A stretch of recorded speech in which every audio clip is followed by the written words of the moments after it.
नमस्कार दोस्तों, मैं बहुत बहुत स्वागत करता हूं आप सभी का इंडिया के पहले all in one banking, finance और इंश्योरेंस से related YouTube channel everyday banking में। और गाइज ये बताने की बिल्कुल ज़रूरत नहीं है कि अपने देश में जो है स्पेशली बैंकिंग सेक्टर में पिछले 5-6 सालों में काफ़ी कुछ बदलाव हुआ है। जब से मोदी सरकार आई है तब से जो है बैंकों को लेकर जो है बैंकिंग सेक्टर में काफ़ी बड़े पैमाने पर अलग अलग लेवल से बदलाव किए गए हैं। और उनमें जो सबसे बड़ा और सबसे चौंकाने वाला बदलाव था वो था बैंकों का मर्ज, मतलब कि अलग अलग बैंकों को मिलाकर एक करने का जो विलय का प्रक्रिया था उसको लेकर। गाइस इंडिया में लगभग टोटल 9 बैंकों का अलग अलग बैंकों के साथ जो है पूरी तरीके से विलय हो चुका है। ऐसे में जो सबसे बड़े पैमाने पर जिसकी चर्चा की जा रही है वो है इलाहाबाद बैंक का और इंडियन बैंक का। गाइज नो डाउट कि ये दोनों बैंक अपने अपने क्षेत्र में बहुत बड़े बड़े बैंक थे। अगर बात करें इनके ग्राहकों की संख्या का तो अपने आप में काफ़ी बड़ा जो है संख्या था।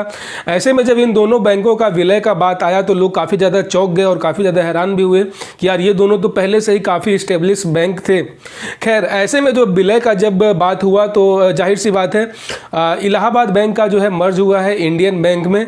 ऐसे में मतलब कि जितने भी ग्राहक थे इलाहाबाद बैंक के वो ऑटोमेटिकली शिफ्ट कर गए इंडियन बैंक में। जो लोग अभी तक बैंकिंग का अलग अलग सुविधाएं उठा रहे थे, अगर जिनका बैंक अकाउंट था इलाहाबाद बैंक में, जिनके पास डेबिट कार्ड था या फिर अलग अलग तमाम की बहुत सारी ऐसी चीज़ों का जो वो सुविधाएं ले रहे थे इलाहाबाद बैंक का, ऐसे में एक झटके में जो है उनको उठाकर इंडियन बैंक के साथ पटक दिया गया। ऐसे में बहुत सारे ऐसे ग्राहक जो कि इलाहाबाद बैंक के खाता धारक थे उनके मन में बहुत सारे प्रश्न है अपने खाते को लेकर। चूँकि अब इंडियन बैंक वाले जो ग्राहक थे उनको तो कोई टेंशन है नहीं, क्योंकि उनके बैंक में ही इलाहाबाद मर्ज हुआ है तो उनको कोई प्रभाव पड़ने वाला है नहीं। सारा प्रभाव जो है, सारा बदलाव यहाँ पे होगा वो इलाहाबाद बैंक के ग्राहकों का है और जाहिर सी बात है उनका चिंता भी जो है वाजिब है। ऐसे में जो सबसे पहला प्रश्न है लोगों के मन में कि क्या उनका अकाउंट नंबर जो है, उनका खाता नंबर क्या वो बदल दिया जाएगा? तो इसका उत्तर है बिल्कुल, आपका जो अकाउंट नंबर है वो बदल दिया जाएगा, क्योंकि धीरे धीरे करके चरणबद्ध तरीके से जो इस विलय का प्रक्रिया था वो पूरा किया जा रहा है, जिसकी समय सीमा जो रखी गई थी वो था 1 अप्रैल 2021। मतलब 1 अप्रैल 2021 तक जो है ये सारे बैंकों का जो है जितने भी खाता थे सब कुछ मिलाकर बिल्कुल एक कर देना है। ऐसे में इलाहाबाद बैंक का जो भी डाटा था वो सभी आ जाएंगे इंडियन बैंक के सर्वर में। तो जाहिर सी बात है इंडियन बैंक का जो सर्वर है वो केवल अपने लोगों को ही लेगा, बाहरी लोगों को तो लेगा नहीं। ऐसे में हर एक उस ग्राहक का जो इलाहाबाद बैंक का अकाउंट होल्डर है उसका अकाउंट नंबर, उसका कस्टमर आईडी, यहाँ तक कि उसके ब्रांच का IFSC कोड, स्विफ्ट कोड या फिर तमाम ऐसी जो आपकी जानकारी थी जो इलाहाबाद के साथ जुड़ी हुई थी, उसको अब एक नया पहचान मिलेगा, नया नाम मिलेगा। कहीं कहीं तो ये भी संभव है कि आपका जो ब्रांच था, मतलब जो बिल्डिंग था, वो भी आपका बदला जा सकता है। आप इसको उदाहरण के तौर पे ये समझें, विलय का ये नियम कहता है कि एक ही क्षेत्र में, मतलब कि 5 किलोमीटर के अंदर एक ही नाम के एक ही बैंक का 2 शाखा नहीं हो सकता है।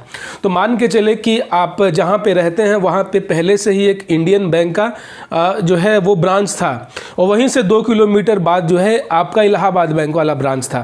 तो ऐसे में अब जब दोनों बैंकों के नाम एक हो गए तो दोनों बैंक का एक ही जगह पे रहने का कोई तुक नहीं बनता है। ऐसे में जो 2 किलोमीटर बाद वाला जो इलाहाबाद बैंक का ब्रांच था वो अब शिफ्ट करके आ जाएगा यहाँ पे इंडियन बैंक में। और ऐसे में गाइस IFSC कोड अलग अलग ज्योग्राफिकल लोकेशन के हिसाब से होता है। तो चूंकि वो ब्रांच अब वहाँ से ख़त्म हो गया और ये उठकर आ गया यहाँ पे, तो इस बैंक का तो पहले से ही कोई ना कोई एक IFSC कोड रहा होगा। तो जाहिर सी बात है जब आपका खाता वहाँ से उठकर यहाँ पे आ जाएगा तो आपका खाता नंबर जो है वो चेंज होने के साथ साथ जो है आपका IFSC कोड चेंज तो होगा ही। और जैसे ही आपका नया अकाउंट नंबर जनरेट किया जाएगा इस पर्टिकुलर इंडियन बैंक के डाटाबेस में, तो आपका कस्टमर ID भी चेंज हो जाएगा। अब बात करें, दूसरा सवाल ये आता है कि जो हमारा डेबिट कार्ड है जो हम पहले से इस्तेमाल करते आ रहे हैं और जिसकी अभी एक्सपायरी डेट 2-3 साल बची हुई है, ऐसे में क्या मेरा डेबिट कार्ड भी चेंज हो जाएगा? तो दोस्तों इसका जवाब ये है कि जो भी डेबिट कार्ड होते हैं वो बैंकों द्वारा जारी नहीं किए जाते हैं। डेबिट कार्ड के ऊपर केवल नाम जो है छपा होता है बैंकों का। उसको जो इशू करने वाले होते हैं वो होता है रुपे, वीज़ा, मास्टर कार्ड, जो कि एक थर्ड पार्टी एजेंसी है जो बैंकों द्वारा हायर की हुई रहती है। उसका बैंक से कोई लेना देना नहीं होता है जनरली, लिटरली केवल वो आपके अकाउंट से लिंक इसलिए ही रहता है ताकि आप उतने पैसे ही खर्च कर पाएँ जितने आपके खाते में हैं, आप उससे ज़्यादा इस्तेमाल ना कर पाएँ। तो इससे टेक्निकली बात यहाँ पे ये है कि जो डेबिट कार्ड होता है वो बैंकों द्वारा जारी नहीं किया जाता है, वो बैंकों द्वारा अधिकृत एक थर्ड पार्टी जो एजेंसी होती है, मैक्सिमम रुपए का या फिर वीज़ा का, इनके द्वारा जारी की जाती है। ऐसे में इनका कोई प्रभाव नहीं पड़ने वाला है। आपको जो नया खाता जो मिलेगा उसी खाते से आपका डेबिट कार्ड बाय डिफ़ॉल्ट ही जो है वो लिंक रहेगा। लेकिन हाँ, जब आपका डेबिट कार्ड एक्सपायर हो जाएगा, जाहिर सी बात है हर डेबिट कार्ड का जो एक्सपायरी कुछ ना कुछ होता है 4 साल 5 साल का, तो उसके बाद जब आप नया इशू करवाने जाएंगे तो आपको जो अपने पुराने बैंक का उसमें नाम ना लिखा होकर जो नया बैंक है आपका केवल उस पर नाम चेंज रहेगा, बाकी सभी चीज़ें वही रहेंगी। जो चीज़ें आप इस्तेमाल करते आ रहे थे वो बंद नहीं होगा।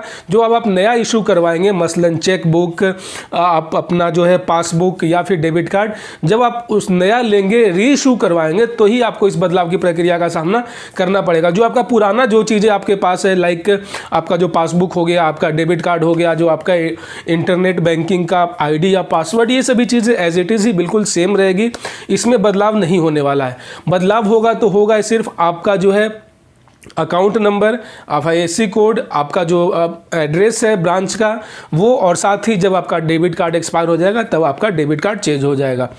तो आई होप दोस्तों कि आप इससे पूरा पिक्चर आपके माइंड में क्लियर हो गया होगा कि आने वाले दिनों में आपको किन मुसीबतों का सामना करना पड़ सकता है, या फिर आपका जो बैंकिंग का जो अभी तक लाइफ स्टाइल था उसमें क्या क्या बदलाव होने जा रहा है। दोस्तों आशा करता हूँ कि ये वीडियो आपको काफ़ी ज़्यादा पसंद आया होगा। चैनल पर पहली बार आए हैं तो सब्सक्राइब कर लेना, साथ साथ नोटिफिकेशन ऑन कर लेना। दीजिए मुझे इजाज़त, मिलते हैं फिर किसी और वीडियो में, तब तक अपना बहुत सारा ख्याल रखें।